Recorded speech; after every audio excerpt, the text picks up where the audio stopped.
લક્ષ્ય ન્યૂઝ, એક નજર, એક લક્ષ્ય. નમસ્કાર દર્શક મિત્રો, લક્ષ્ય ન્યૂઝમાં હું મેઘા અગ્રવાલ આપનું હાર્દિક સ્વાગત કરું છું. આપ જોઈ રહ્યા છો લક્ષ્ય ન્યૂઝ અને સમાચારમાં આગળ વાત કરીએ. ડાબલા ચોકડી ખાતે 51 દીકરીઓના લગ્નની પહેરામણી કરાઈ. તમામ દીકરા દીકરીઓને પાનેતર અને સફારી સૂટ આગેવાનોના હસ્તે આપવામાં આવ્યો.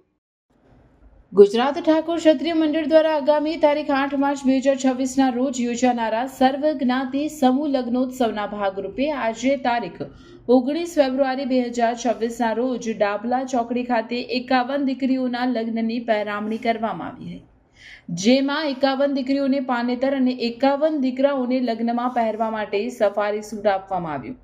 આ કાર્યક્રમ ઠાકોર સમાજના પ્રમુખ કાંતિજી ભીખાજી ઠાકોરના હસ્તે તેમજ સમાજના આગેવાનોની ઉપસ્થિતિમાં કાર્યક્રમ સહજ અને ઉષ્માભર્યા માહોલમાં પૂર્ણ થયો હતો. આ સાથે તમામ આગેવાનોને કંકોત્રીનું પણ વિતરણ કરવામાં આવ્યું. આ પ્રસંગે કાંતિજી ઠાકોરે જણાવ્યું કે આગામી 8 માર્ચે ડાબલા ચોકડી ખાતે 51 દીકરા દીકરીઓ પ્રભુતામાં પગલાં મૂકશે.